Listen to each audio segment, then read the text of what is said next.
Una biblioteca antigua, un anillo con forma de serpiente, y verdades que, cuanto más se investigan, más se escurren entre las sombras. En esta historia, el conocimiento es tanto arma como víctima, y la lógica de Holmes deberá enfrentarse a una ambición que trasciende el crimen común. Antes de comenzar, cuéntame desde dónde estás escuchando esta historia. ¿Y qué hora es allí? Escríbelo en los comentarios. Prepárate, porque la historia está a punto de empezar. Era una de aquellas noches de invierno en que la bruma se adhería a los cristales con una obstinación húmeda, y el fuego de la chimenea parecía murmurar respuestas que nadie había preguntado. Yo me hallaba en mi sillón habitual de Baker Street, absorto en la lectura de una monografía médica que versaba sobre los efectos neurológicos de ciertos hongos orientales, cuando Holmes, inclinado sobre su violín, improvisaba una melodía de cadencia lenta y pensamiento abstracto. La escena era de lo más íntima, cargada de la serenidad que solo la familiaridad del silencio compartido puede otorgar. De pronto, el sonido nítido del llamador quebró aquel recogimiento con una intensidad casi violenta. Holmes detuvo su arco en el aire. Sus ojos grises se alzaron hacia la puerta como si anticipasen, no la identidad, sino la naturaleza del visitante. Me permití un gesto de leve incomodidad, pues rara vez se presentaba alguien a tales horas sin que el motivo resultara digno de inquietud. Instantes después, la señora Hudson introdujo en la sala a una joven de aspecto distinguido, pero visiblemente perturbada.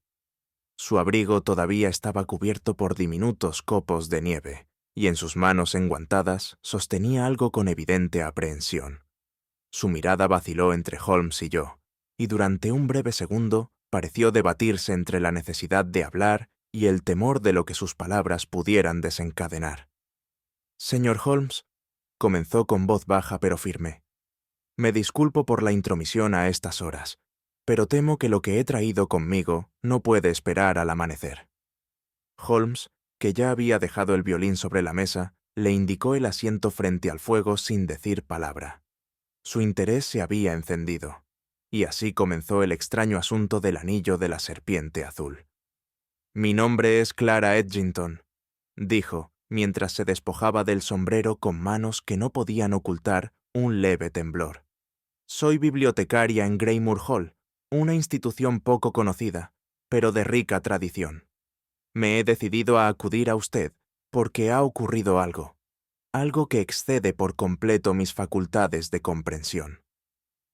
Holmes no respondió de inmediato. Cruzó los dedos de ambas manos sobre las rodillas y clavó en ella una mirada que parecía más escrutadora que inquisitiva. Clara continuó. Hace 3 días, mientras organizaba una colección de volúmenes provenientes del ala este, una zona apenas frecuentada de la biblioteca, donde se almacenan textos antiguos no catalogados, encontré entre las páginas de un tratado anónimo de alquimia un objeto que, en principio, confundí con un marcador olvidado. Pero no lo era. Con gran cuidado, extrajo de su bolso de mano un pequeño estuche forrado en terciopelo que depositó sobre la mesa baja. Al abrirlo, un leve destello azul se reflejó en la lámpara de gas. Era un anillo, pero no un anillo común. Se trataba de una sortija plateada, cuyo cuerpo estaba moldeado en forma de serpiente que se enroscaba sobre sí misma. Sus ojos eran piedras de un azul profundo, y en su superficie interna podían distinguirse grabados tan finos que apenas parecían obra humana.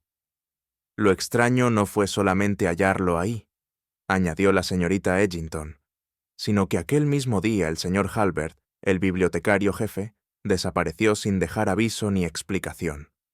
Su abrigo aún cuelga en el perchero de su despacho y las puertas estaban cerradas desde dentro. No se llevó nada. Un silencio denso invadió la habitación. Holmes, que hasta entonces no había pronunciado palabra, se inclinó hacia el estuche con visible concentración. «Interesante», dijo por fin. «Muy interesante. ¿Y nadie más ha tocado este objeto desde entonces?» «Nadie», Lo mantuve conmigo y no informé a las autoridades. Temí que no lo comprendieran. Holmes asintió, y una sombra de satisfacción cruzó su rostro. Yo sabía lo que eso significaba. Su mente había sido despertada. Holmes retiró delicadamente el anillo del estuche, sujetándolo entre el pulgar y el índice, como quien manipula una clave aún no comprendida. Lo giró lentamente bajo la luz, observando no solo la forma visible, sino, sin duda, la intención invisible de su diseño. Watson, dijo sin apartar la vista del objeto, obsérvelo bien. Esta pieza no es decorativa, ni accidental. La elección de una serpiente, y no otra figura, ya nos dice algo. Simbolismo ancestral. Conocimiento que se oculta bajo forma viva. Extendí la mano para examinarlo y, al tacto, sentí una frialdad inesperada, casi antinatural. Era como si el metal conservara un rastro de pensamiento, una historia muda grabada en espiral. Holmes tomó entonces su lupa de aumento y, tras varios segundos en completo silencio, exhaló una exclamación breve. «Ajá». Señaló la base interna de la sortija, donde se alineaban una serie de incisiones apenas visibles. No eran letras ni números convencionales, sino un conjunto de curvas y trazos geométricos que, si bien no correspondían a ningún alfabeto conocido, mostraban una disposición deliberada. «¿Reconoce este sistema?», pregunté. «Aún no», respondió. «Pero le aseguro que es un sistema. Tiene estructura, ritmo, no es ornamento, sino lenguaje». Se incorporó de golpe y caminó hacia el escritorio, donde comenzó a comparar el anillo con una serie de notas personales que tenía archivadas bajo simbolismo criptográfico, regiones orientales. «Señorita Edgington», dijo entonces, «dígame exactamente, ¿en qué estante, en qué libro y bajo qué condiciones fue hallado este objeto?». Ella respondió con precisión bibliotecaria. Holmes asentía, pero lo hacía más para confirmar sus propios pensamientos que para mostrar cortesía.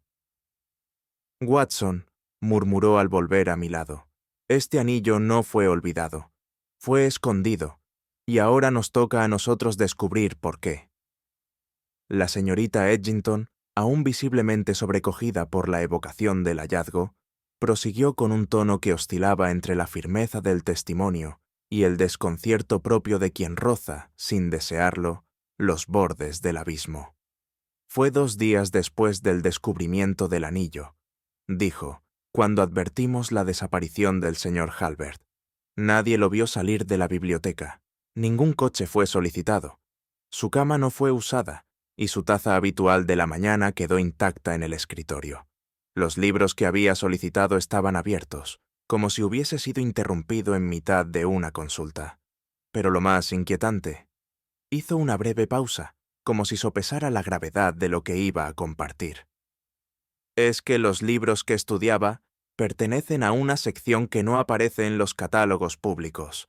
Textos raros, algunos sin autor conocido, donados por un benefactor anónimo hace más de medio siglo. El acceso a esa colección está restringido, incluso para los empleados». Holmes no comentó nada en ese instante, pero tomaba notas mentales con esa economía gestual que yo conocía bien. Su mirada no descansaba ni un segundo en un mismo punto.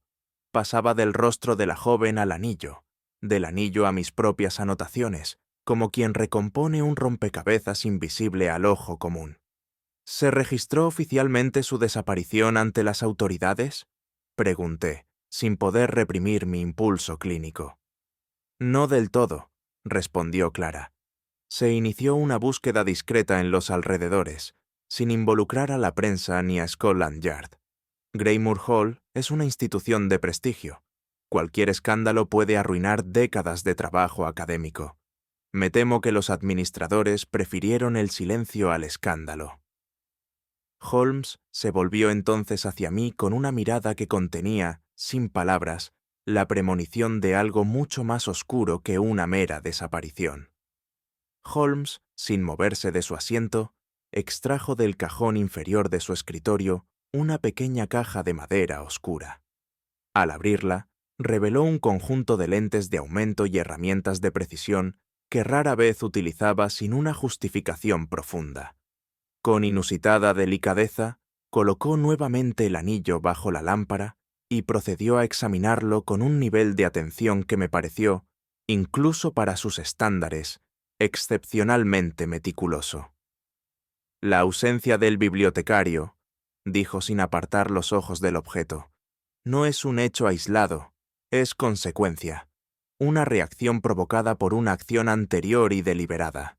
Lo que falta es tan importante como lo que se nos ha mostrado. Permanecí en silencio, pues sabía que sus pensamientos, al igual que ciertas sustancias químicas, requieren tiempo y soledad para cristalizar. Watson, añadió al cabo de unos minutos, dígame, ¿qué consideraría usted más alarmante? ¿Que este anillo haya sido escondido en un libro por simple azar, o que haya sido colocado allí por alguien que deseaba que precisamente esta mujer lo encontrara? La pregunta no requería respuesta inmediata. Era, como solían ser sus observaciones más inquietantes, una semilla sembrada en el terreno fértil de la duda. Tras unos segundos más de contemplación, Holmes cerró la caja de instrumentos, se levantó con decisión y caminó hacia el perchero.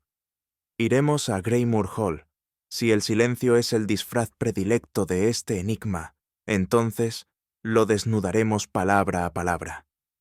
Yo sabía, por el brillo agudo en sus ojos, que el caso había sido aceptado sin necesidad de confirmación formal. La señorita Edgington se retiró poco después, con una expresión mezcla de alivio y temor. Al cerrar la puerta tras ella, Holmes permaneció unos instantes inmóvil, contemplando el humo en espiral que ascendía de su pipa, como si en aquella danza etérea pudiera leerse una verdad aún no articulada. Watson, dijo al fin, en tono bajo y contenido, no hay mayor peligro que el que se esconde en lo aparentemente trivial. Aquello que la mayoría descarta como minucia puede, en manos adecuadas, convertirse en la llave de un desastre cuidadosamente orquestado. Yo asentí sin añadir comentario.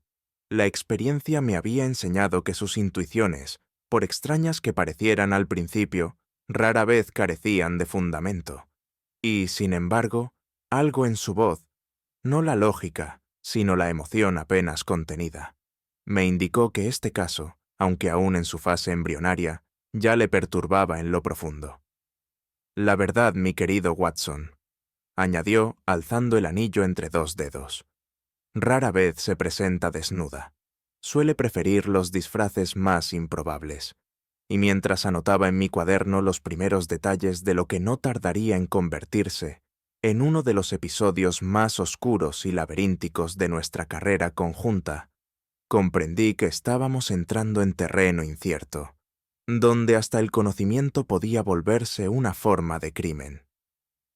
El viaje hasta Greymoor Hall, enclavado en las colinas de Oxfordshire, nos recibió con una bruma espesa que parecía haber sido tejida por siglos de silencio. Mientras el carruaje avanzaba entre robles centenarios, Holmes permanecía sumido en una introspección hermética, apenas interrumpida por breves anotaciones en su libreta. A mi lado, el anillo de la serpiente azul descansaba en su estuche, y yo no podía evitar observarlo, como si su frío metal contuviese una historia aún sin pronunciar. Al descender frente al edificio, nos encontramos con una arquitectura severa, de piedra ennegrecida por la humedad, cuyos muros transmitían más solemnidad que bienvenida. La biblioteca, nos informó un portero de rostro pétreo, se extendía por 3 salas, siendo la más antigua la que albergaba los volúmenes no catalogados. Fuimos recibidos por el señor Bletchley, un administrador de aspecto monástico cuya cortesía rozaba la indiferencia. Nos condujo a una sala principal de lectura, donde el mobiliario parecía más preparado para soportar la eternidad del papel que la fugacidad de las conversaciones humanas. El aire era seco, impregnado del aroma de pergaminos y encuadernaciones antiguas.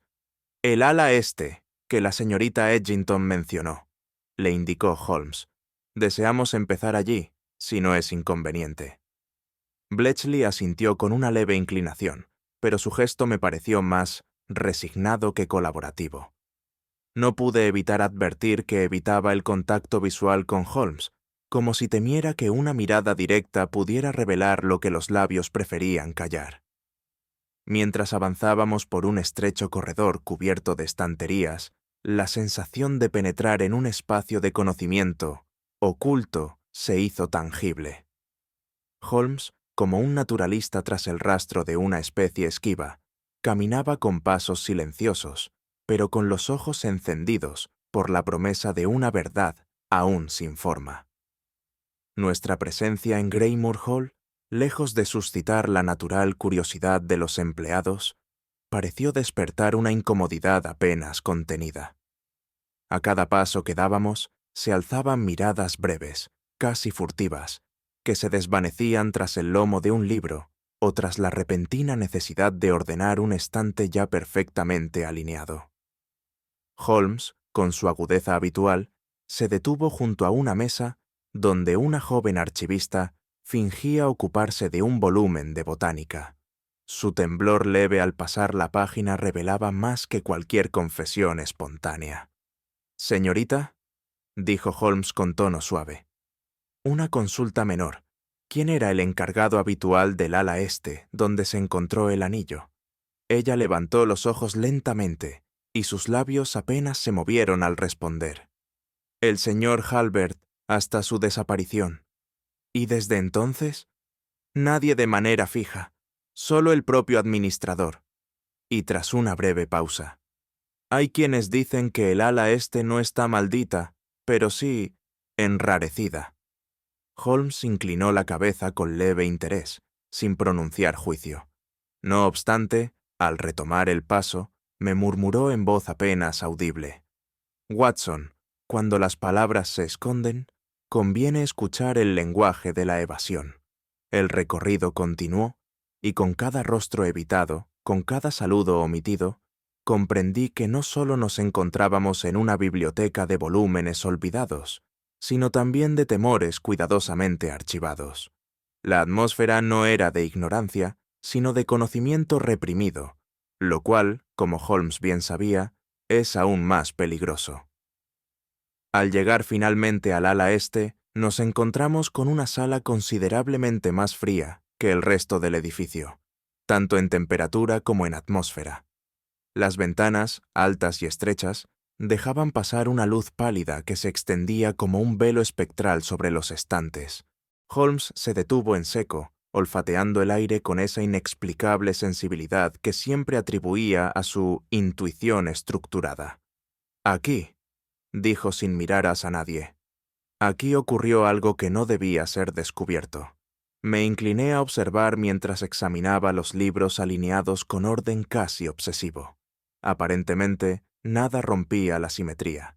Sin embargo, tras unos minutos de inspección sistemática, Holmes extrajo un volumen de grueso lomo encuadernado en cuero grisáceo.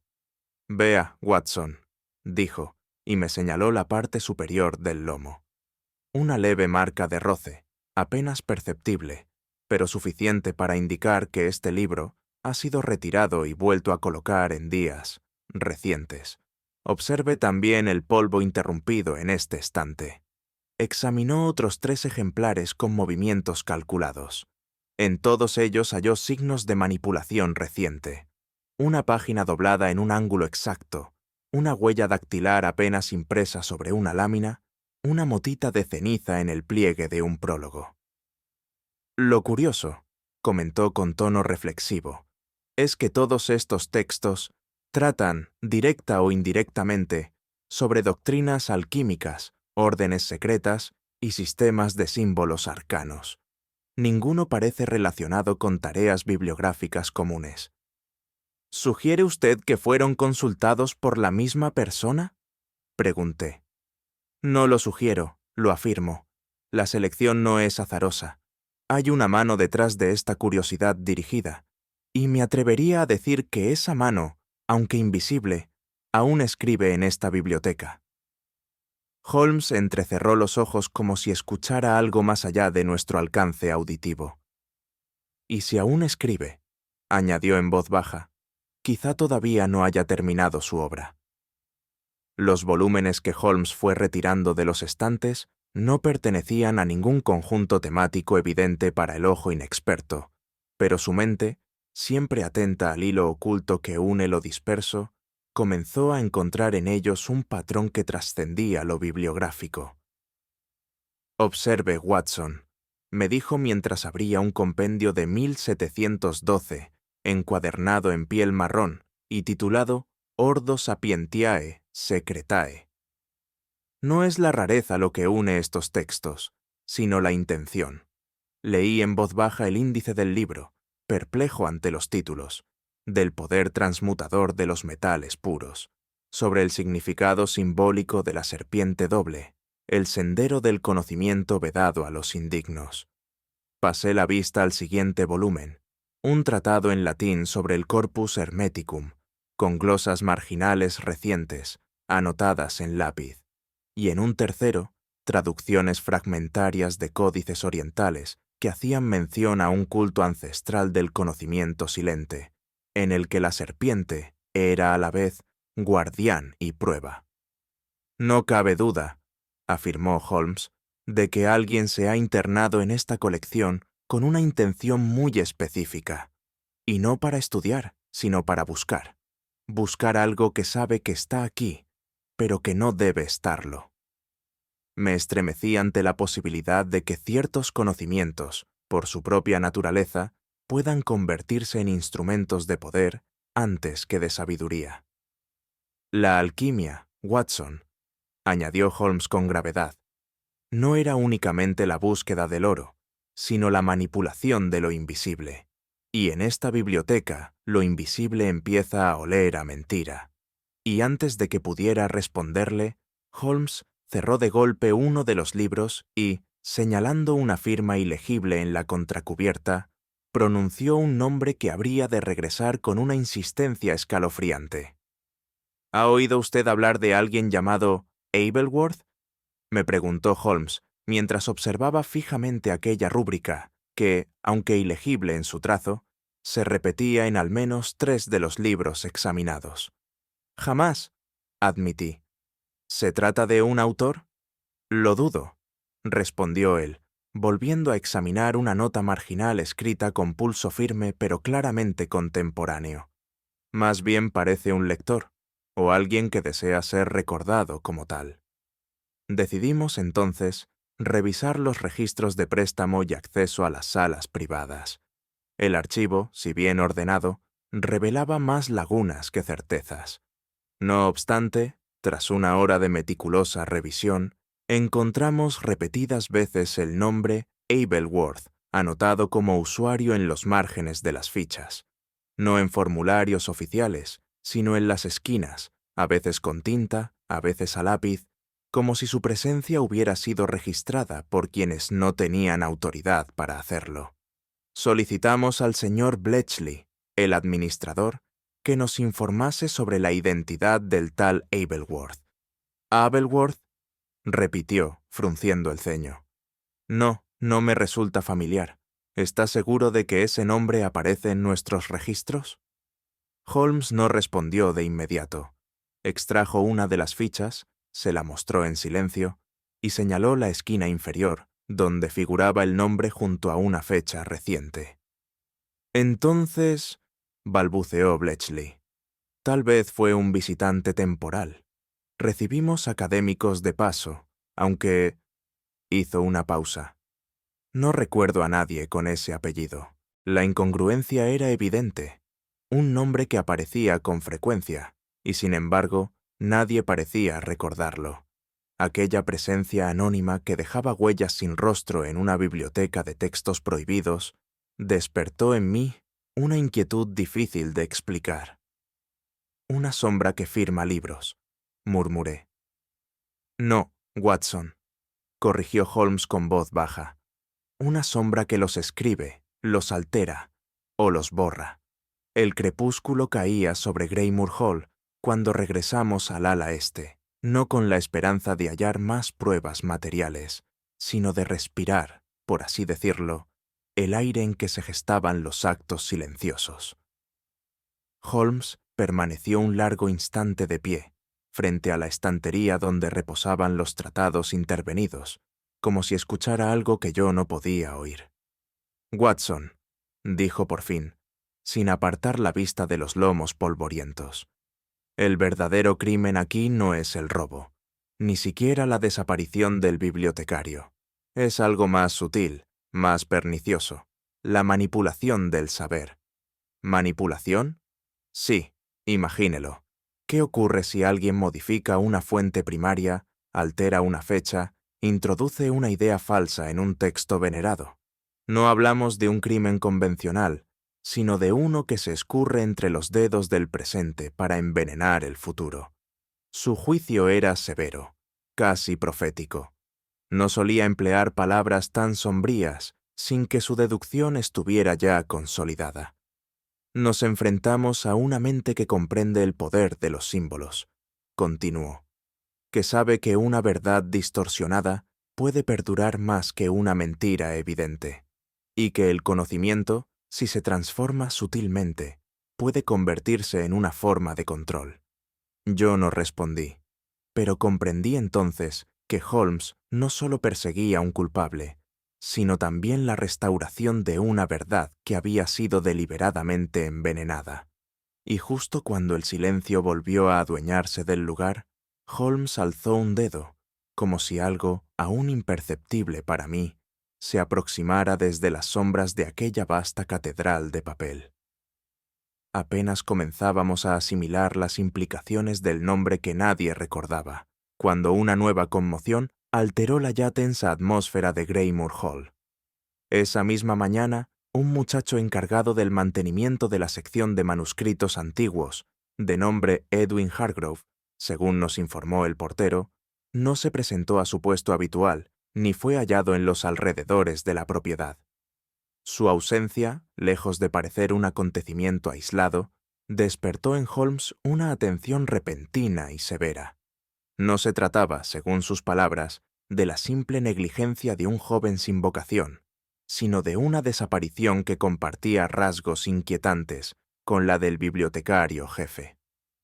De hecho, supimos que Edwin había sido visto por última vez entrando solo en la sala de manuscritos restringidos, llevando consigo un plumero, una lámpara de aceite y una llave prestada por el propio administrador. Desde entonces, ningún rastro suyo había sido hallado. Dos hombres que desaparecen en el mismo recinto, en habitaciones que contienen saber prohibido, observó Holmes con el ceño fruncido. Si la coincidencia no es deliberada, entonces la realidad juega a engañarnos. Insistimos en acceder a la sala en cuestión. A pesar de algunas reticencias administrativas, Holmes se impuso con una mezcla de autoridad moral y lógica implacable. Al abrir la pesada puerta, nos encontramos con una estancia profunda, casi abovedada, cuyas paredes estaban cubiertas de anaqueles repletos de documentos en lenguas que apenas reconocía. El aire olía a pergamino y humedad, pero también a algo más denso, una especie de secreto respirando desde algún rincón olvidado. «Aquí», dijo Holmes en voz baja, como si no quisiera interrumpir el silencio ancestral del lugar. «Ha ocurrido algo que todavía no ha terminado». Holmes no tardó en agacharse junto a una de las mesas, donde un volumen de gran tamaño y encuadernación verde oscuro yacía abierto, abandonado en mitad de una página. Las esquinas estaban húmedas, y el borde inferior mostraba señales de corrosión, como si hubiera sido salpicado por algún líquido reactivo. Al lado del libro, parcialmente oculto por una hoja suelta, había una mancha circular impresa sobre la madera, el contorno de un frasco que ya no estaba. Lo más perturbador, sin embargo, fue lo que descubrimos en la contracubierta interior. Grabado con una sustancia ácida, probablemente nitrato de plata, surgía un símbolo estilizado de doble serpiente entrelazada, formando una figura que evocaba simultáneamente equilibrio y amenaza. La serpiente doble, murmuró Holmes, examinando el grabado con su lupa. Símbolo antiquísimo, presente en culturas distantes, pero siempre vinculado al conocimiento esotérico, al secreto que se protege a sí mismo con veneno. El libro al que había sido grabado no era casual. Su título, en caracteres latinos, De Gradibus Occultis, Mentis Humanae, versaba sobre las escalas ocultas del pensamiento y contenía una mezcla inquietante de filosofía hermética y especulación metafísica. «No ha sido un accidente», añadió. «Alguien ha querido dejar esta marca, no como amenaza, sino como advertencia para los que saben mirar». Me estremecí al imaginar al joven Hargrove abriendo ese volumen, hallando la figura corrosiva, y quizá comprendiendo, tarde, que había tocado algo que no debía. «Watson», añadió Holmes, «este símbolo no marca pertenencia, marca frontera, y me temo que alguien la ha cruzado, sin mapa ni regreso». Sus palabras quedaron suspendidas en el aire cargado, mientras nuestros pensamientos comenzaban a formular preguntas cuya sola existencia inquietaba más que cualquier respuesta posible.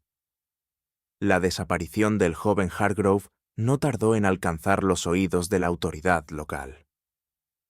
A mediodía, un inspector de la comisaría de Oxfordshire, un hombre de semblante correcto pero de mirada más cansada que inquisitiva, acudió a Greymoor Hall para recabar información. Holmes y yo fuimos invitados a presenciar la conversación, aunque no se nos concedió voz al principio. El inspector escuchó las declaraciones con cortesía burocrática y al cabo de unos minutos concluyó que no había señales de delito. Su hipótesis se centró en una supuesta fuga voluntaria. El muchacho, según dijo, quizás se había visto agobiado por la presión del trabajo o arrastrado por algún drama emocional no declarado. «No sería el primero», afirmó. «La juventud es volátil, un malentendido, una reprimenda, un deseo de aventura, y ya tenemos una desaparición sin misterio». Holmes no intervino hasta que el inspector, satisfecho, se disponía a marcharse. Entonces, con voz sosegada, le preguntó: «¿No le parece curiosa la coincidencia, señor, de que en menos de un mes 2 individuos desaparezcan en circunstancias semejantes dentro de un mismo edificio?» El policía sonrió con condescendencia. «Las coincidencias, señor Holmes, son más comunes de lo que parece». «Y, sin embargo», replicó Holmes con sequedad, «rara vez se presentan sin su debida causa». La conversación terminó sin altercar, pero en el rostro de Holmes se dibujó una expresión que yo conocía bien, aquella mezcla de desdén y preocupación que precedía a sus deducciones más sombrías, y fue entonces cuando, apartándome discretamente, me susurró una frase que quedó grabada en mi memoria por su precisión glacial. «Cuando la autoridad se contenta con lo probable, Watson, es deber del razonamiento buscar lo imposible». Tras la partida del inspector, Holmes pidió examinar el registro de ingresos y egresos del día de la desaparición de Edwin Hargrove. El documento, un cuaderno encuadernado en lino azul, mostraba entradas meticulosas realizadas por distintas manos. Holmes lo estudió con atención durante varios minutos, deteniéndose en las anotaciones horarias. «Observe, Watson», me indicó señalando 2 líneas consecutivas. «Aquí se consigna que el joven ingresó a la sala de manuscritos a las 9:25. Sin embargo, en esta otra página, fechada por el mismo día y firmada por el administrador, se consigna que dicha sala fue cerrada a las 9 en punto. ¿Y cómo explica usted la contradicción?» «No la explico, la desarmo. Ambas afirmaciones no pueden ser ciertas, y eso significa que una de ellas fue alterada o redactada para desviar la atención. Lo que la policía llama fuga voluntaria no resiste el escrutinio más básico». Holmes pidió también entrevistar a un ayudante de limpieza, que, según supimos, había sido el último en ver a Hargrove ese día. El muchacho declaró haberlo saludado a las 9:30, justo antes de que la puerta se cerrara tras él. Pero si la sala ya había sido cerrada oficialmente a las 9, ¿cómo pudo entrar? Pregunté en voz baja. He ahí la evidencia, Watson, respondió Holmes con serenidad implacable. Cuando la verdad se envenena, no lo hace con hechos, sino con las palabras que los rodean. Y en ese mismo instante, su mirada se tornó más severa. Algo había comprendido, aunque aún no se dignaba a compartirlo conmigo. Nos retiramos a una sala secundaria de lectura, donde, al abrigo del bullicio silencioso de los lectores, Holmes pareció entregarse por unos instantes a una reflexión profunda. Encendió su pipa con gesto mecánico, como si el tabaco no fuera más que el catalizador necesario para que la mente se deslazara de sus límites convencionales. Watson, dijo por fin, rompiendo el silencio con una voz en la que se advertía una sombra de preocupación. Aquí no se oculta un cuerpo, sino una idea. ¿Una idea? Exactamente. Hemos sido conducidos, paso a paso, a considerar la desaparición como un fenómeno físico, una ausencia de materia, un vacío tangible. Pero, ¿y si el verdadero objetivo no fuera el individuo, sino aquello que ese individuo había comenzado a comprender? Permanecí unos segundos sin responder. Había aprendido que, cuando Holmes empleaba el lenguaje de lo abstracto, era porque su mente ya había trazado un mapa de aquello que los demás apenas comenzábamos a percibir. Alguien, continuó, no quiere que ciertas conexiones sean comprendidas, ni por el bibliotecario, ni por el aprendiz, ni por nosotros. Lo que está en juego no es un secreto puntual, sino un modo de leer el mundo, una clave hermenéutica que, de ser descubierta, podría cambiar la forma en que interpretamos el pasado. ¿Cree usted que han sido silenciados? No me atrevería aún a afirmarlo, respondió, pero sí puedo decir que ambos tocaron una misma hebra, y alguien, en las sombras, cuida que esa hebra no sea desenrollada. Lo dijo sin dramatismo, pero con la certeza de quien ha comenzado a ver el mecanismo interno del crimen no como acto, sino como estructura. Al día siguiente, Holmes solicitó examinar nuevamente los volúmenes previamente identificados, con signos de manipulación. Esta vez, sin embargo, no se interesó en las anotaciones ni en las páginas dobladas, sino en los grabados incluidos en los apéndices finales. Busque patrones, me indicó. No palabras, sino formas. Las imágenes contienen lo que los textos temen decir. Obedecí, y pronto descubrimos algo inquietante. En al menos 3 libros, de autores distintos y épocas dispares, aparecía un símbolo recurrente, una figura serpentina doble, que se entrelazaba en forma de espiral, rematada por un círculo al centro.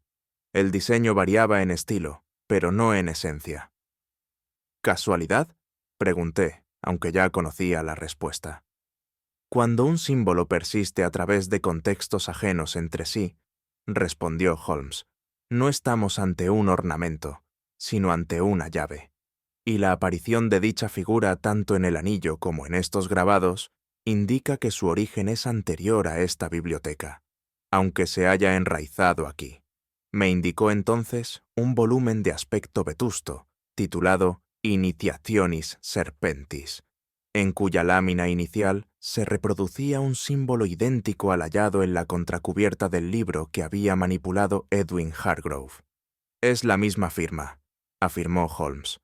Un sello invisible que vincula textos, pensamientos y desapariciones. En ese instante comprendí que no estábamos ya ante un caso de personas extraviadas, sino ante una red de significados trazada por manos que deseaban permanecer ocultas. Y sin necesidad de palabras, supe que lo más perturbador aún no había emergido a la superficie del misterio. Durante nuestra breve estancia en Greymoor Hall, Holmes dedicó buena parte de sus horas a la contemplación analítica del anillo de la serpiente azul. Aquella joya, más que un simple adorno, le provocaba una concentración casi reverencial. Lo observaba bajo distintos ángulos de luz, lo giraba lentamente sobre una hoja de papel y en ocasiones anotaba símbolos o trazos que solo él parecía comprender. «Watson», me dijo una tarde, con ese tono que precedía el anuncio de una revelación. «No se trata simplemente de una figura serpentina. Este diseño no es arbitrario, sino heráldico. Obedece a una codificación de origen remoto».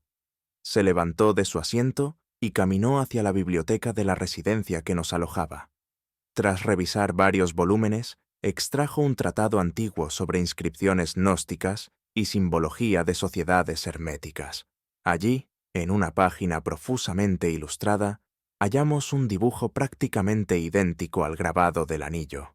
Según el texto, la figura pertenecía a una agrupación esotérica de origen oriental, conocida en su tiempo como Custodios de la Penumbra.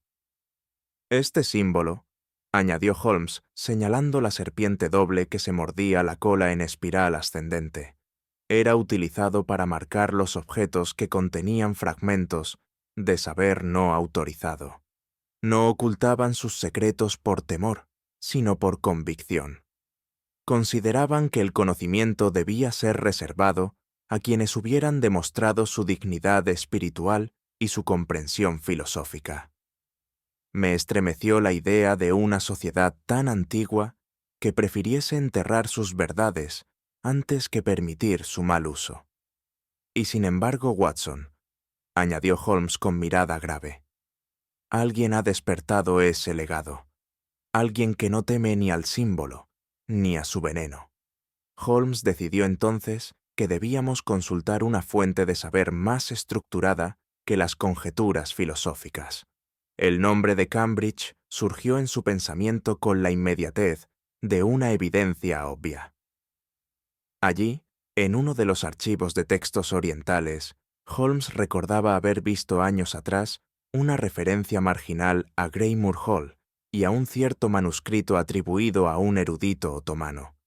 Solicitamos acceso a la sección correspondiente del archivo universitario y gracias a la reputación de mi amigo, así como a algunas cartas de recomendación que llevaba consigo, nos fue concedido el privilegio de consultar ciertos documentos restringidos. Allí, en una caja sellada bajo la clasificación Correspondencia no catalogada, Halbert, J. 1890 a 1894, encontramos una serie de cartas que, para mi asombro, estaban cifradas. «Aquí lo tenemos», murmuró Holmes mientras examinaba una de las hojas amarillentas.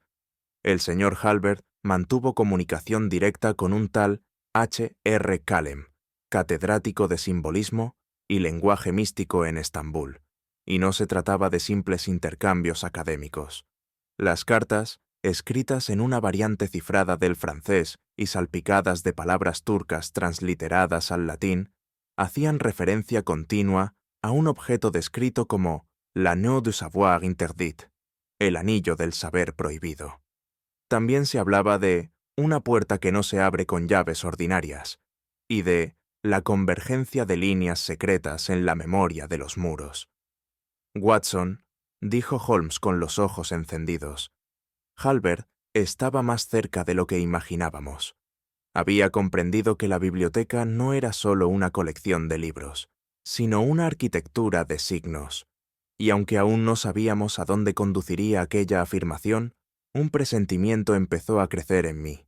Estábamos a punto de cruzar un umbral que no solo desafiaba la lógica, sino también nuestra noción misma de realidad. Una vez de regreso en Greymoor Hall, Holmes no descansó hasta reunir todos los fragmentos que le permitirían enfrentarse al código contenido en las cartas entre Halbert y el erudito turco. Durante horas se entregó a la tarea con ese fervor silencioso que le era característico cuando la mente hallaba terreno fértil para desplegarse. Yo lo observaba desde una distancia respetuosa. Con lápiz, compás y una serie de diagramas geométricos, Holmes comenzó a reconstruir las secuencias simbólicas, no como un texto lineal, sino como un mapa topográfico del pensamiento. El resultado fue un patrón que se repetía con insistencia, un círculo central, flanqueado por líneas oblicuas, intersectado por una espiral ascendente. «Esto no es escritura», explicó. Es una arquitectura de orientación, una especie de guía cifrada, no para leer, sino para descubrir. Y el punto de referencia está aquí. Señaló un plano antiguo de Greymoor Hall que colgaba de la pared. En él, ciertos trazos correspondían de manera alarmante con los diagramas extraídos del código. Holmes los marcó con una regla y una línea de tinta, y al hacerlo se formó una figura precisa que coincidía con la ubicación de una de las paredes traseras del ala este. Una pared sin puertas, dije. No, Watson, una pared que simula ser solo eso. Pero esta guía simbólica sugiere que tras ella hay un espacio cuidadosamente omitido. Entonces comprendí la magnitud de lo que Holmes sugería, que toda la secuencia de desapariciones, símbolos, manipulaciones y ocultamientos conducía a una habitación real, diseñada para no existir en el plano de lo visible, pero presente en el de lo significativo. Y mientras Holmes preparaba su próximo movimiento, sentí que el misterio no solo se profundizaba, sino que adquiría una forma sólida, una presencia inminente que nos esperaba del otro lado de aquella pared fingidamente inerte. Durante la noche siguiente a nuestro descubrimiento, Holmes solicitó permanecer solo en la sala de mapas y planos de Greymoor Hall. Su petición fue recibida con escepticismo por parte del administrador, pero finalmente concedida ante la autoridad intelectual que parecía emanar de mi amigo como una segunda naturaleza. Por mi parte, me limité a observar desde la distancia cómo se sumergía en un estudio febril de ángulos, longitudes y proporciones arquitectónicas que para mí carecían de significado inmediato. No fue sino hasta bien entrada la madrugada, cuando Holmes me llamó a su lado con una mirada iluminada por la certidumbre. «Watson, me complace comunicarle que hemos dejado de andar a ciegas», dijo. Lo que hasta ahora se nos presentaba como alegoría era plano, y el símbolo que hemos seguido como signo místico es, en realidad, una herramienta. Extendió ante mí un dibujo minucioso en el que las líneas extraídas de los documentos cifrados coincidían en proporción perfecta con los ángulos de un pasillo oculto dentro del ala este de la biblioteca. En uno de los extremos, el punto de convergencia estaba marcado con una espiral, la misma que figuraba grabada en la parte interior del anillo. Este anillo, prosiguió Holmes, no es solamente una insignia ni un talismán, es una llave codificada. Observe este relieve aquí, en la base. ¿Lo ve? Encaja con exactitud en esta muesca del plano. Si mis cálculos son correctos, debería corresponder con una cavidad disimulada en el revestimiento de madera, quizás en el zócalo inferior. Me entregó el anillo como si depositara en mis manos un fragmento activo de la historia oculta. No se trata solo de abrir una puerta física, Watson. Lo que está detrás ha sido diseñado para ser hallado únicamente por quien haya recorrido el camino correcto de ideas, no de pasos. La mañana siguiente trajo consigo un correo retrasado procedente del consulado británico en Constantinopla. Holmes había solicitado, hacía días, información sobre el académico turco mencionado en la correspondencia cifrada, Halim Reza Kalem, catedrático de semiótica arcana en la desaparecida Facultad de Estudios Herméticos de Estambul. La respuesta fue breve y ominosa.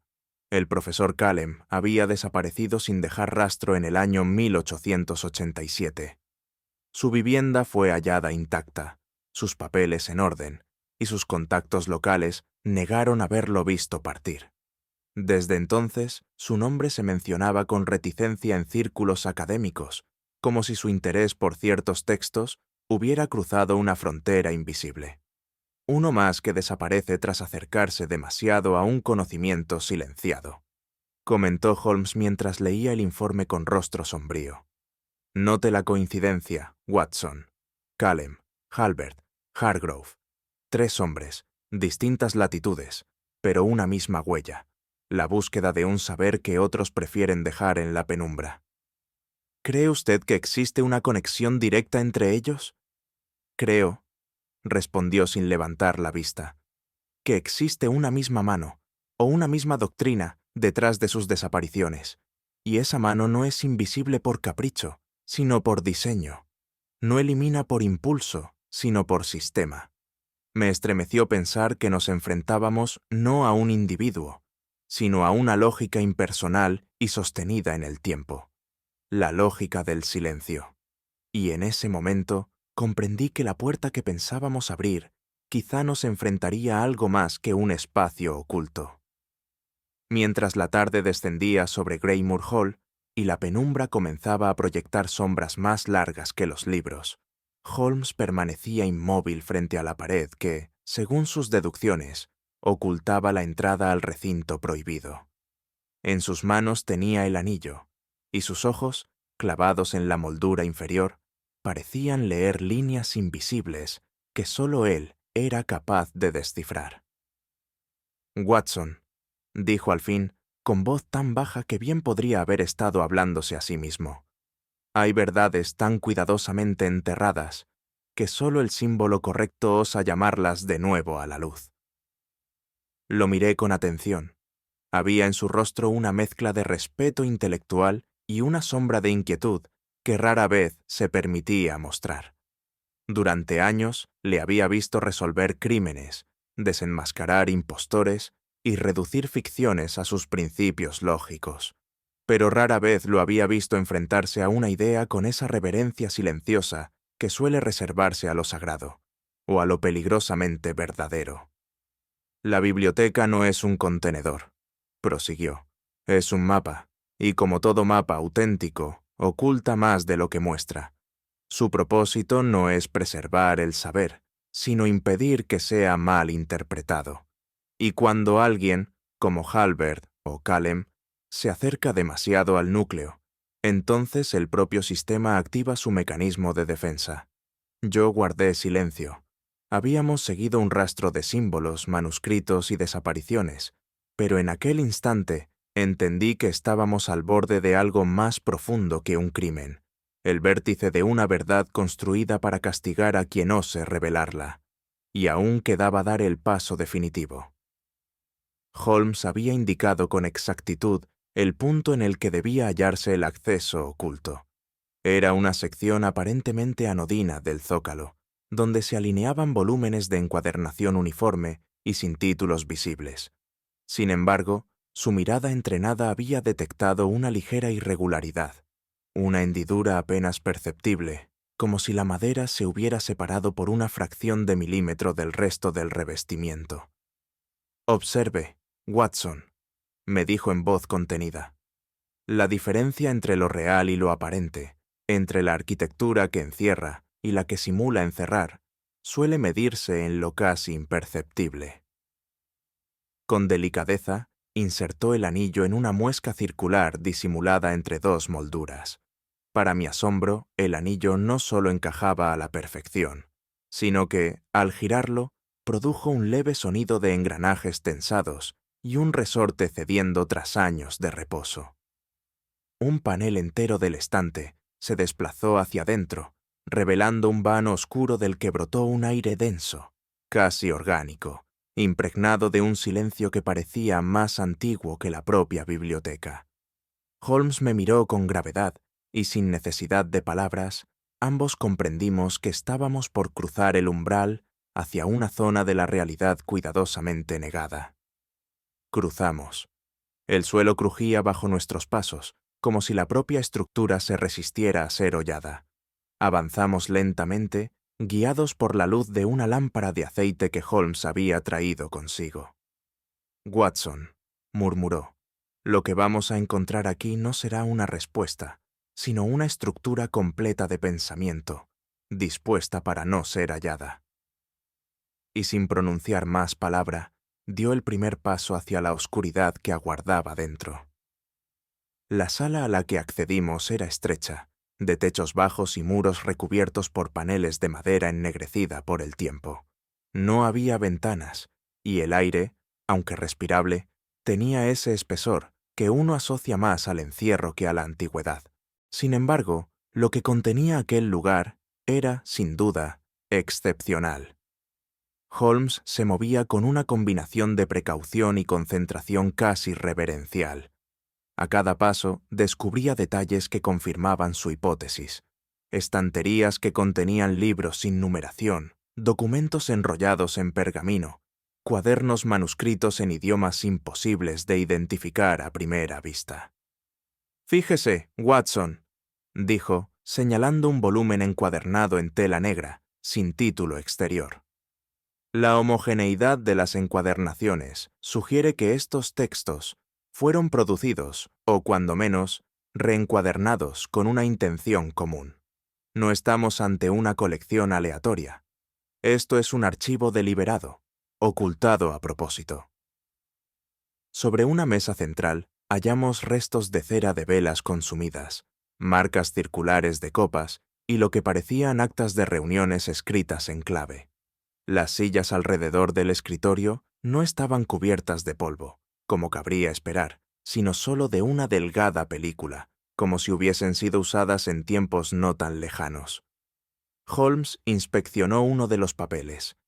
«Esto es una minuta. Léase esta línea.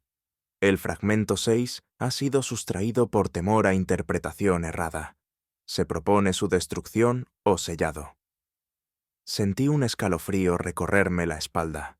Aquella sala no era simplemente un depósito, era el lugar de deliberación de una comunidad secreta que había decidido, en algún punto, proteger un conocimiento considerado peligroso para el público común. Y al mirar a Holmes, advertí que su expresión, habitualmente impasible, mostraba ahora un matiz de inquietud difícil de ignorar. En un rincón de la cámara, donde la luz de la lámpara proyectaba sombras alargadas sobre el suelo, descubrimos un escritorio solitario de madera envejecida, cuyas esquinas estaban reforzadas con hierro forjado. Allí, sobre la superficie desgastada, se hallaba un único objeto, un manuscrito cerrado con un cordel encerado y un sello de cera que llevaba, sin ambigüedad, las iniciales J.H., las del bibliotecario desaparecido, Jonathan Halbert. Holmes lo abrió con suma delicadeza. Leía en silencio, con el ceño levemente fruncido, mientras yo aguardaba sin atreverme a interrumpir. Finalmente, me extendió las hojas con una expresión de gravedad inusitada. El documento no era un diario, ni una carta, sino una especie de confesión intelectual. Halbert narraba, con prosa exacta y serena, cómo había descubierto, a través del estudio comparativo de varios textos censurados, que ciertos fragmentos de la historia conocida habían sido sistemáticamente manipulados o incluso suprimidos por manos invisibles, no con fines políticos, sino con el propósito de preservar una interpretación del mundo funcional y segura.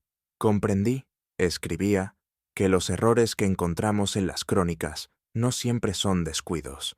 A veces son advertencias, y lo que se repite en silencio es lo que se desea mantener vivo sin nombrarlo.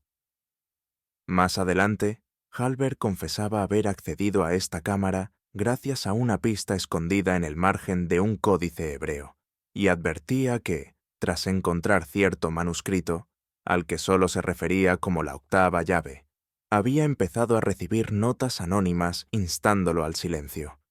El manuscrito finalizaba con una frase inquietante.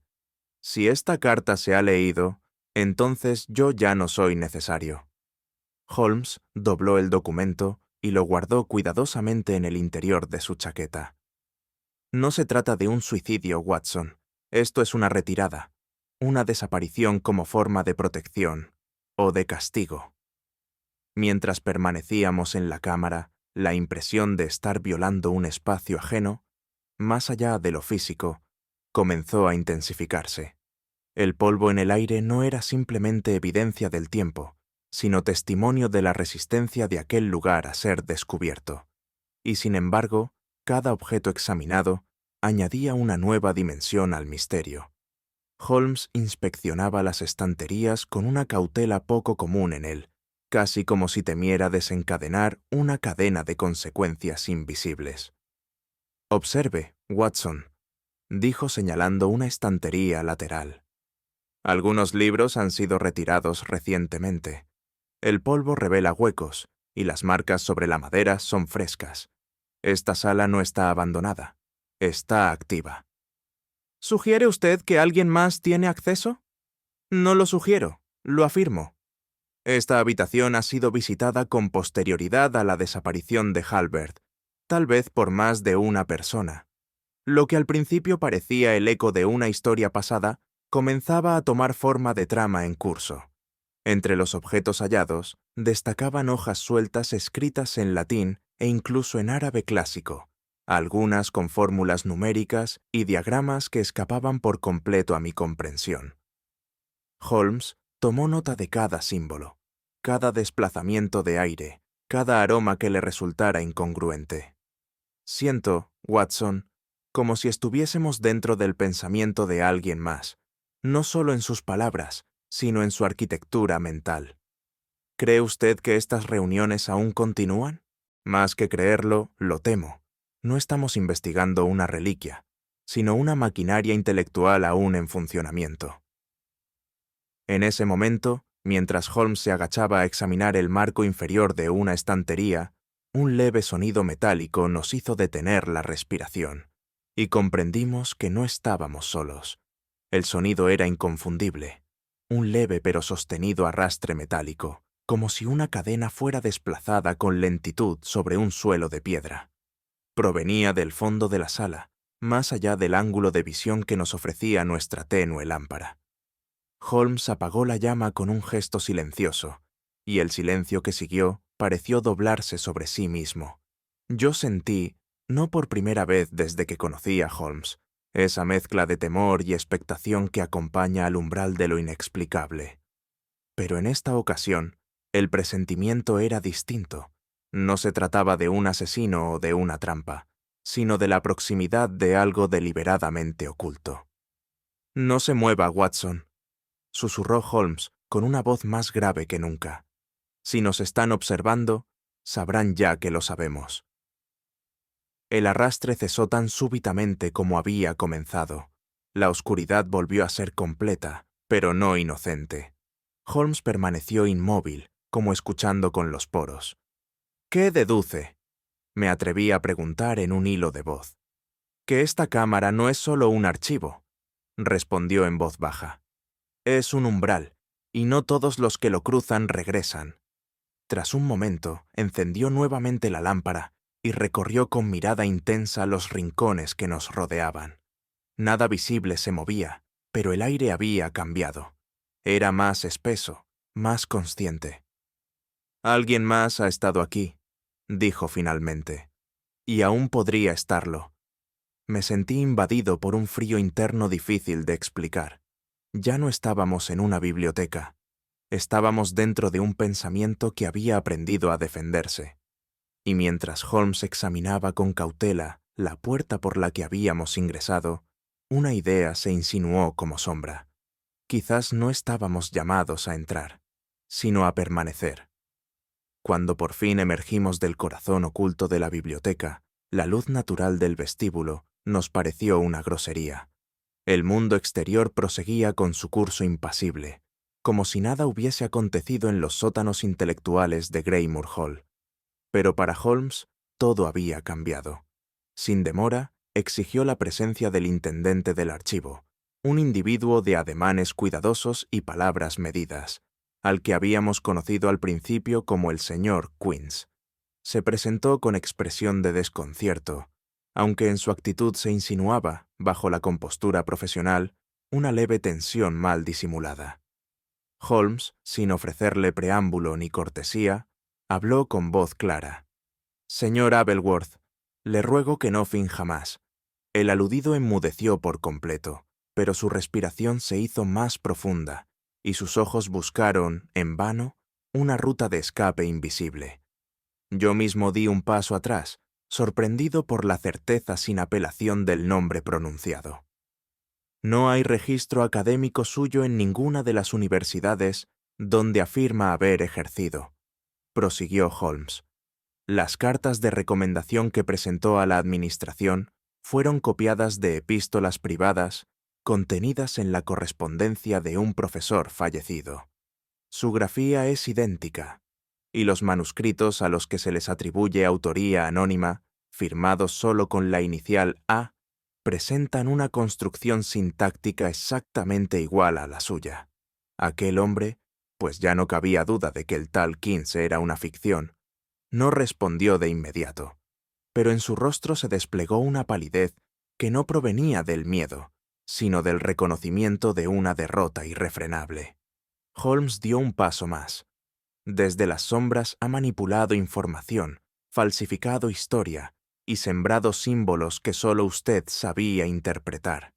Su silencio ha sido el disfraz más eficaz, pero el disfraz ha comenzado a hablar, y Aberworth, ahora sin escudo, simplemente bajó la mirada. Lo que siguió no fue una confesión en sentido tradicional, sino una serie de declaraciones medidas, como si cada palabra se midiese con un escalpelo mental. El hombre que teníamos ante nosotros, Aberworth, si ese era su nombre real, no era un asesino ni un ladrón, al menos no en la acepción común del término. Su crimen era de una naturaleza más elusiva, una traición meticulosa al edificio mismo del conocimiento. No he falsificado, señor Holmes, dijo con voz baja pero firme. He corregido. He intervenido en aquellos puntos donde la historia había sido dejada incompleta por ignorancia, miedo o conveniencia. He devuelto coherencia a lo inconexo, y en ese acto he servido a una verdad superior. Holmes lo contemplaba como se observa un manuscrito deteriorado por el fuego, con interés, pero también con el pesar de saberlo ya irremediablemente alterado. ¿Verdad superior?, repliqué yo, incapaz de contenerme. ¿Considera usted que alterar documentos antiguos, insertar símbolos donde no los hubo y suprimir pasajes completos es un acto noble? Aberworth sonrió con una serenidad inquietante. ¿Acaso la historia no es ya una construcción? ¿No está escrita por los que vencen, editada por los que temen y canonizada por los que repiten sin entender? Holmes se inclinó apenas hacia él, como si estudiara una especie rara.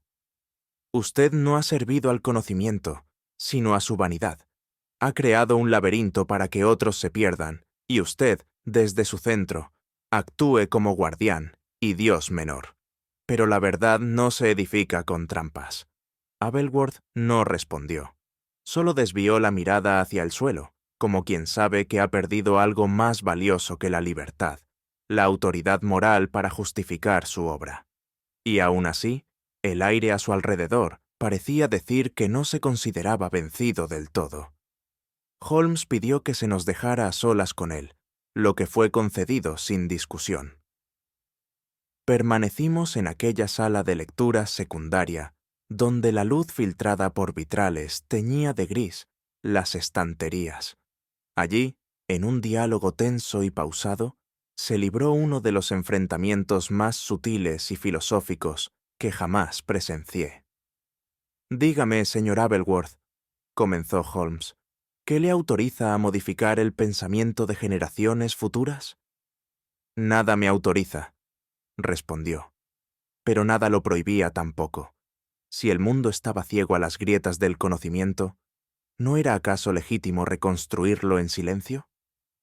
No reconstruyó. Redibujó los contornos de lo que debía ser comprendido, no por sabiduría, sino por el temor de que alguien entendiera más que usted. El otro enarcó una ceja. ¿Y no hace usted lo mismo, señor Holmes? ¿No reconstruye la verdad a partir de indicios dispersos, imponiendo su lógica sobre lo nebuloso? Holmes esbozó una leve sonrisa, más triste que victoriosa. Yo revelo lo que ya está allí, señor Aberworth. Usted lo ha sustituido. Y entonces añadió, con una voz que parecía brotar de una región más honda de su ser. Cuando un hombre se arroga el derecho de manipular el pasado, acaba por gobernar sobre fantasmas, y no hay silencio más aterrador que el que se impone en nombre del orden.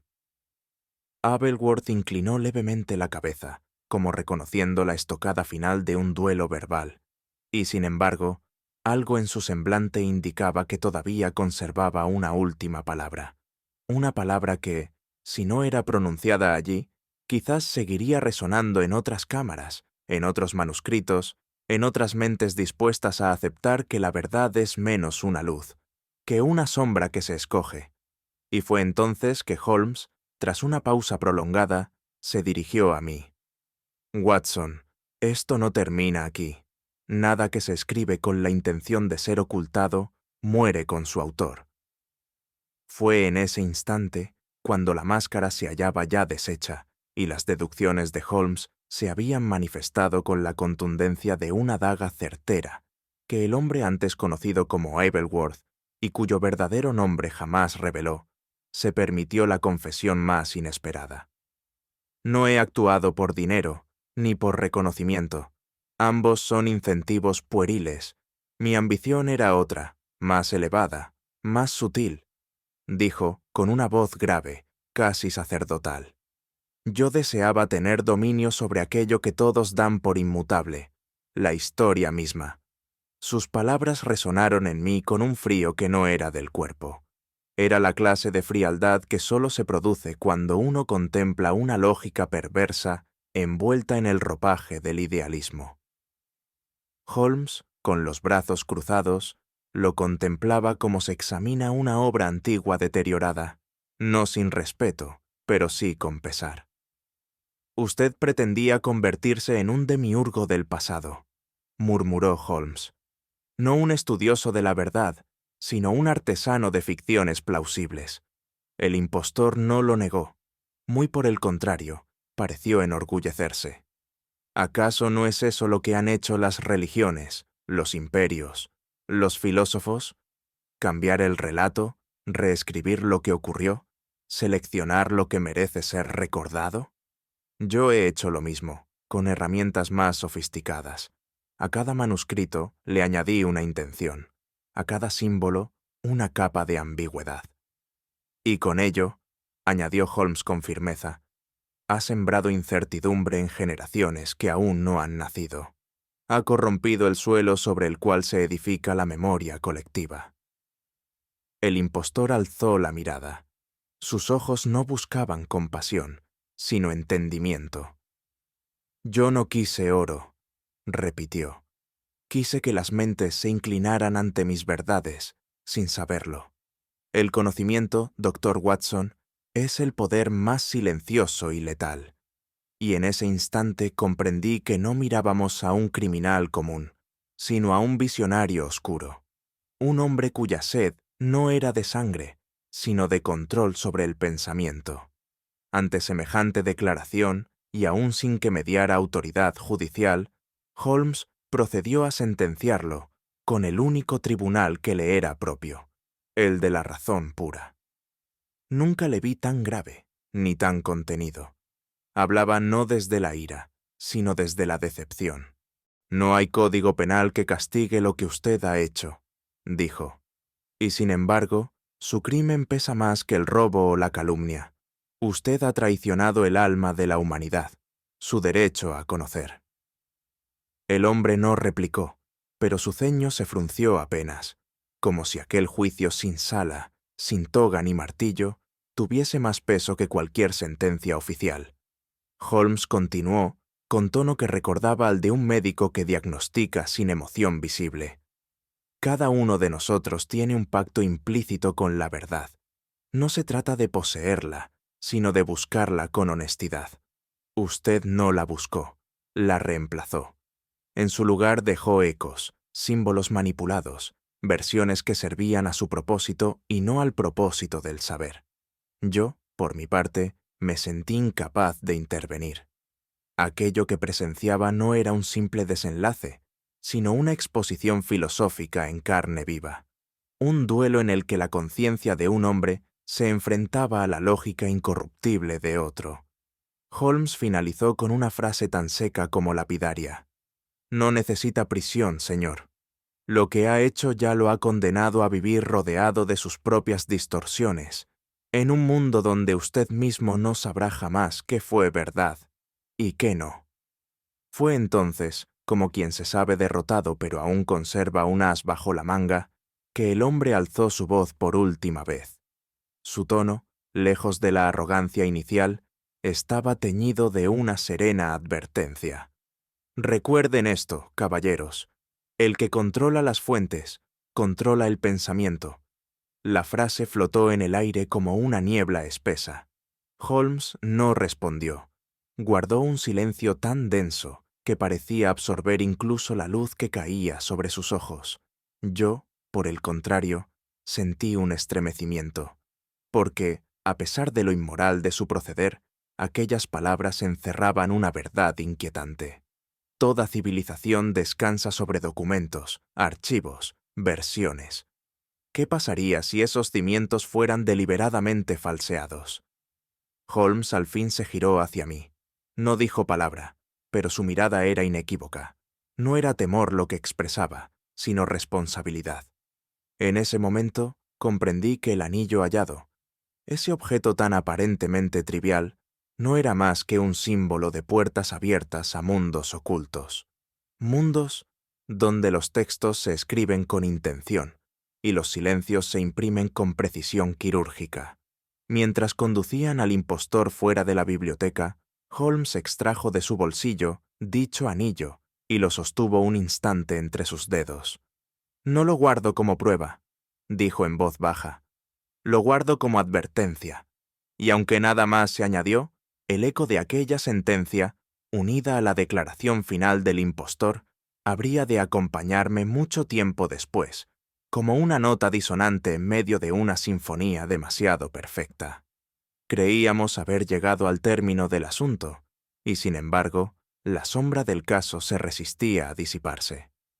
Cuando, al día siguiente de la confesión, recibimos la noticia del hallazgo del cadáver del verdadero bibliotecario, el anciano Evans, su cuerpo yacente tras una estantería secreta, en una cámara aún más profunda de Greymoor Hall, sentí que la solución que tanto habíamos perseguido no traía consigo el consuelo que esperábamos.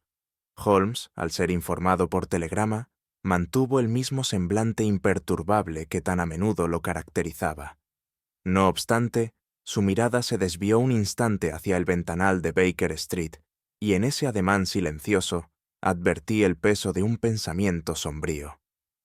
«El crimen perfecto no es el que no deja huellas», dijo tras una pausa, «sino aquel cuyas consecuencias permanecen invisibles hasta que es demasiado tarde para corregirlas». Yo me acerqué al sillón y me senté sin decir palabra. El eco de aquellas palabras reverberaba en mi mente. Porque lo que habíamos desvelado no era únicamente un impostor y su maquiavélica empresa de manipulación histórica, sino una cadena de silencios, omisiones y complicidades que culminaban en una muerte callada, casi olvidada, como si la misma historia hubiese intentado enterrar a uno de sus custodios. Holmes leyó la carta que acompañaba al informe forense. No contenía signos de violencia evidente, sino lo que los médicos llamaban fallecimiento por colapso cardíaco en circunstancias no concluyentes. «La verdad puede matar, Watson», dijo al fin, «pero más aún, lo hace el peso de una mentira sostenida durante años». El caso se cerraba, sí, pero no sin dejar tras de sí un estremecimiento sordo, una sensación de derrota moral incluso en la aparente victoria deductiva. A menudo me he preguntado si la justicia, aun cuando es servida con precisión lógica, tiene la capacidad de redimir. En este caso, la respuesta parecía eludirnos como una sombra que se diluye entre la niebla. El impostor había sido entregado a las autoridades, y aunque los cargos eran difíciles de clasificar dentro de las tipificaciones convencionales del crimen, no cabía duda de su culpabilidad moral. Sin embargo, ni su arresto ni su confesión devolvieron la vida al señor Evans, ni borraron el rastro de distorsión que sus falsificaciones habían dejado en los textos de Greymoor. Holmes, por su parte, no pronunció ninguna sentencia definitiva. En lugar de ello, se dedicó a reorganizar sus archivos, tal vez con el deseo de reimponer orden a un mundo donde el saber había sido trastocado con deliberada alevosía. «No basta con descubrir la verdad, Watson», me dijo en voz baja una tarde. también hay que saber convivir con lo que ella revela, o peor aún, con lo que no puede reparar. En mis años al lado de Holmes, había presenciado crímenes de sangre, engaños financieros y traiciones familiares, pero nunca había sentido un vacío tan profundo como el que dejó este caso. Tal vez porque aquí la herida no se encontraba en los cuerpos, sino en los pensamientos, no en lo visible, sino en la memoria colectiva que alguien había pretendido moldear según sus propias obsesiones. Transcurridos algunos días, ya de regreso en Baker Street, la atmósfera adquirió una serenidad aparente. Sin embargo, el asunto no había dejado de roer nuestra conciencia. Una noche particularmente fría, mientras la leña crepitaba en la chimenea, Holmes interrumpió su silencio prolongado y se dirigió a mí con una cadencia casi melancólica. ¿Te has preguntado, Watson, cuán frágil es el conocimiento humano? Me limité a asentir. Aquella pregunta, formulada con su habitual economía de palabras, contenía una vastedad de implicaciones que no podía ignorar. Un solo individuo, prosiguió, con acceso a las fuentes correctas, puede alterar el curso de una civilización, no con pólvora ni cuchillas, sino con tinta, con palabras cuidadosamente alteradas, con símbolos desplazados. Y, sin embargo, me atreví a decir, es también a través de la escritura como preservamos lo mejor de nosotros. Holmes se incorporó ligeramente en su sillón y clavó en mí sus ojos acerados. Precisamente, Watson, por eso es un campo de batalla, porque donde reside el poder, también se libra la guerra. Me sorprendió el tono de gravedad que empleó. No era frecuente que Holmes hiciera alarde de dramatismo, pero aquella noche sus palabras tenían la hondura de una advertencia. Los crímenes de papel, añadió, son menos espectaculares que los de sangre, pero más duraderos. Una muerte se llora. Una mentira escrita permanece. El fuego, entonces, pareció menguar ligeramente, como si comprendiese la importancia de lo que se decía en aquella sala. Y sin embargo, seguimos buscando la verdad, concluí. Holmes sonrió, no sin tristeza. Sí, Watson, porque aunque sepamos que no podremos rescatarla en su totalidad, hay honra en intentarlo. Aquel anillo, la pequeña joya esmaltada con la forma de una serpiente azul enroscada, reposaba ahora en una caja de madera sobre la repisa de la chimenea. No era un trofeo, ni un recuerdo con valor sentimental. Era, en palabras de Holmes, una llave que abrió demasiadas puertas. Yo lo contemplaba con frecuencia, intrigado por su simplicidad engañosa. Holmes, al notar mi curiosidad, comentó: a veces los objetos más pequeños encierran las señales más ominosas. Este anillo no simboliza poder, sino advertencia. Le pregunté por qué lo había conservado, si su simple presencia le recordaba un caso tan envenenado por la manipulación. Porque debemos conservar los signos del error, replicó, no para enorgullecernos de haberlos resuelto, sino para recordarnos cuán cerca estuvimos de no verlos. En su lógica inquebrantable, aquel objeto cumplía una función, la de mantener viva la memoria del límite al que se puede llevar la ambición intelectual cuando se desentiende de la moral. Una serpiente, Watson, añadió, mirándome con seriedad, no solo muerde, también se desliza en silencio, se oculta, se adapta.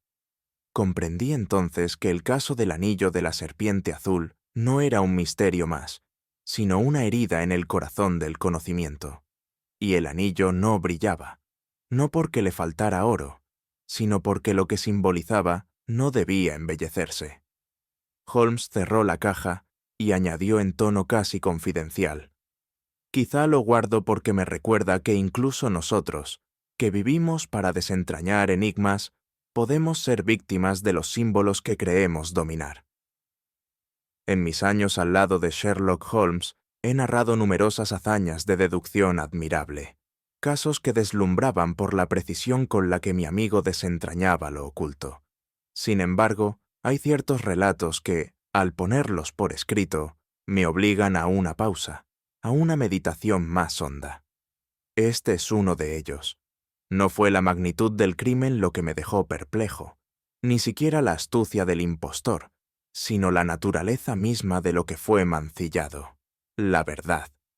Esa verdad que se escribe en pergaminos y se guarda en bibliotecas, pero que también habita en la confianza que el lector deposita en cada palabra impresa. Mientras redacto estas líneas, vuelvo a sentir el peso de la última frase pronunciada por el impostor. El que controla las fuentes, controla el pensamiento. No era una amenaza, sino un diagnóstico del mundo, uno que, por desgracia, no carece de fundamento. He visto a Holmes enfrentarse a asesinos, ladrones y chantajistas, pero nunca le había visto tan afectado como en esta ocasión. Porque el enemigo no era un hombre, sino una idea, la manipulación deliberada de lo que consideramos incuestionable. Este caso, por tanto, no se resuelve con un arresto, ni siquiera con una confesión. Es un recordatorio incómodo de que incluso la historia, esa a la que tanto reverenciamos, puede ser torcida con manos lo bastante hábiles y voluntad suficiente. Conservo la esperanza, sin embargo, de que la búsqueda de la verdad, por más ardua o incompleta que sea, sigue siendo un acto noble, y que relatar estos hechos, por duros que resulten, puede tal vez prevenir que otros callen ante el engaño, porque incluso la verdad, cuando ha sido tocada por el engaño, deja huellas, y son esas huellas las que ahora, en estas páginas, intento preservar. A veces, los secretos no mueren, simplemente cambian de escondite. ¿Y tú, habrías tenido el valor de conservar el anillo, sabiendo lo que representa? Cuéntamelo en los comentarios. Me encantará leerte. Si esta historia ha resonado contigo, deja tu like, compártela con alguien que aprecie los misterios, y suscríbete para seguir desenterrando verdades que duermen en la penumbra.